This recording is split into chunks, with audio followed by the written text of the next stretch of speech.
प्रधानमंत्री नरेंद्र मोदी की दूरदृष्टि और उनकी तर्क बुद्धि अपने आप में काबिल तारीफ है। इसकी चर्चा पूरे विश्व में होती है और मात्र सिर्फ एक फैसले की वजह से प्रधानमंत्री नरेंद्र मोदी ने सरकारी किराया 1,000 करोड़ से ज्यादा बचाया है। हर सालाना जो खर्चा होता है सरकारी बिल्डिंगों के ऊपर, जो हमारे और आप जैसे आम नागरिकों के भरे हुए टैक्स से आता है। अब प्रधानमंत्री ने कर्तव्य पथ से कर्तव्य भवन का उद्घाटन कर दिया है, जिसकी वजह से यहां पर तमाम वो काम हो सकते हैं जो काम पहले हुआ करते थे 10 दिनों में, वो काम हो सकता है 1 दिनों में। क्यों डाली गई कर्तव्य पथ की पूरी नींव और क्या है कर्तव्य भवन का पूरा विजन, पूरा मिशन, आप खुद सुनिए प्रधानमंत्री नरेंद्र मोदी से और कैसे उन्होंने 1,000 करोड़ से ज्यादा की राशि बचाई है। खुद सुनिए प्रधानमंत्री नरेंद्र मोदी ने क्या कहा। साथियों, आजादी के बाद दशकों तक देश की एडमिनिस्ट्रेटिव मशीनरी उन बिल्डिंगों से चलाई जाती रही है जो ब्रिटिश शासनकाल में बनी थी। आप भी जानते हैं, दशकों पहले बने इन प्रशासनिक भवनों में वर्किंग कंडीशन कितनी खराब थी और अभी वीडियो में कुछ झलक भी देखी हमने। यहां काम करने वालों के लिए न पर्याप्त स्पेस है, न रोशनी है, न जरूरी वेंटिलेशन है। आप कल्पना कर सकते हैं, होम मिनिस्ट्री जैसी महत्वपूर्ण मिनिस्ट्री करीब 100 साल से एक ही बिल्डिंग में अपर्याप्त साधनों के साथ चल रही थी। इतना ही नहीं, भारत सरकार के अलग अलग मंत्रालय दिल्ली के 50 अलग अलग जगहों से चल रहे हैं। इनमें से बहुत सारे मंत्रालय तो किराए की बिल्डिंग में है। इनके किराए पर जितने रुपए खर्च हो रहे थे, वो अपने आप में बहुत बड़ा आंकड़ा है। और वैसे पूरा हिसाब लगाएं तो बहुत बड़ा है, लेकिन अगर मोटा मोटा हिसाब लगाएं तो 1,500 करोड़ रुपया प्रति वर्ष इसमें जाता है। इतनी बड़ी राशि भारत सरकार अलग अलग मंत्रालयों के सिर्फ किराए पर खर्च कर रही है।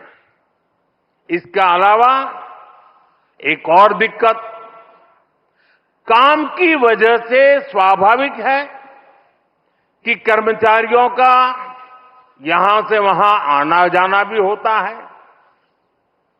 अनुमान है कि हर रोज 8 से 10,000 कर्मचारियों को एक मंत्रालय से दूसरे मंत्रालय में आना जाना पड़ता है।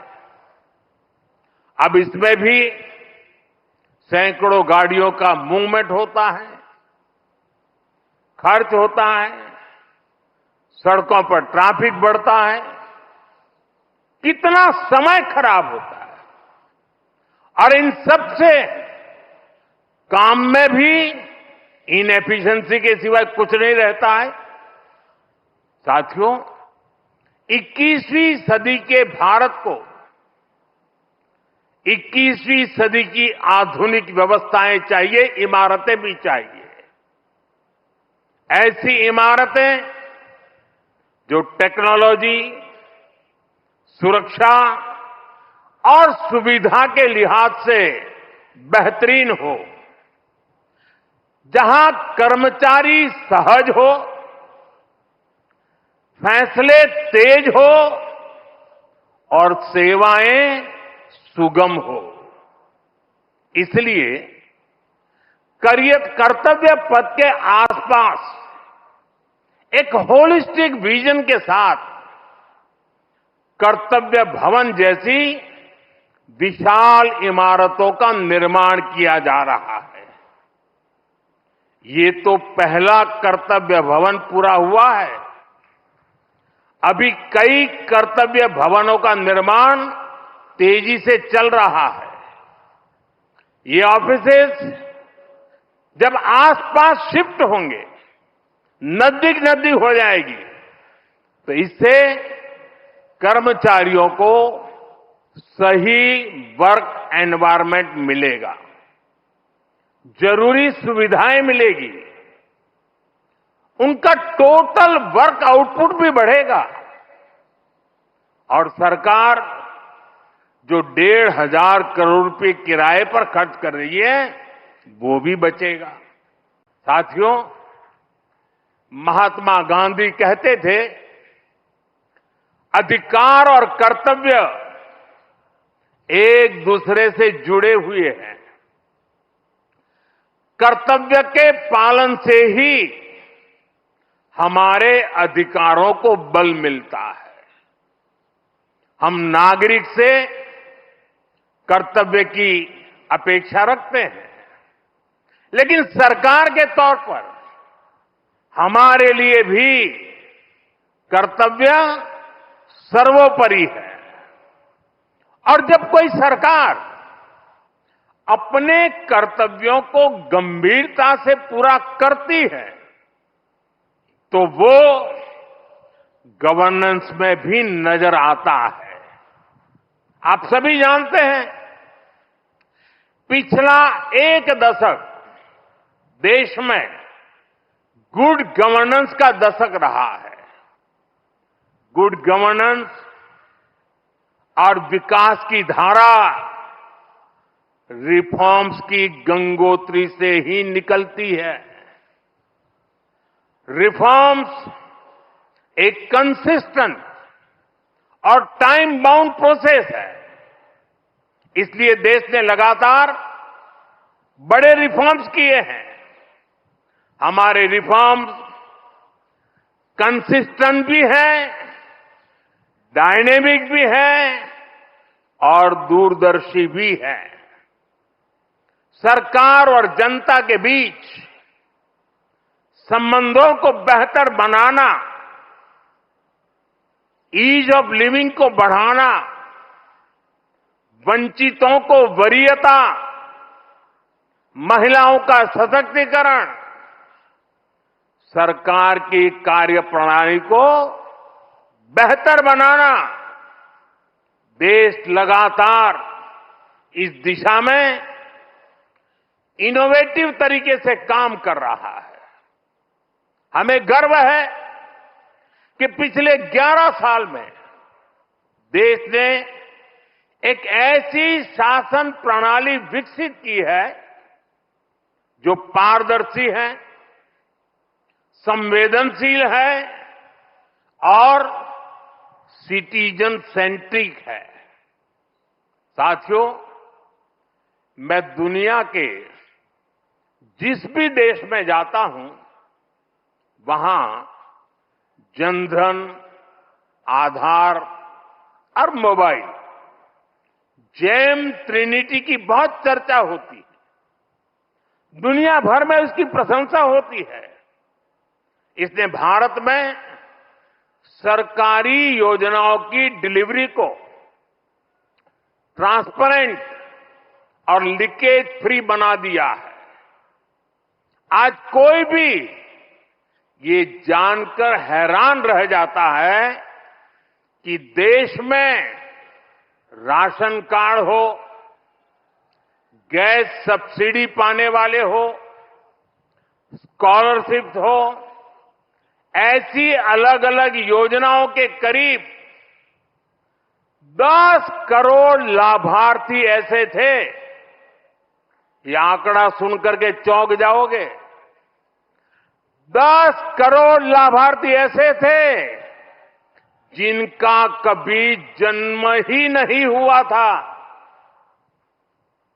इनके नाम पर पहले की सरकारें पैसे भेज रही थी और वो पैसा इन फर्जी लाभार्थियों के नाम पर बिचौलियों के खाते में जा रहा था। इस सरकार में इन सभी 10 करोड़ फर्जी नामों को हटा दिया गया है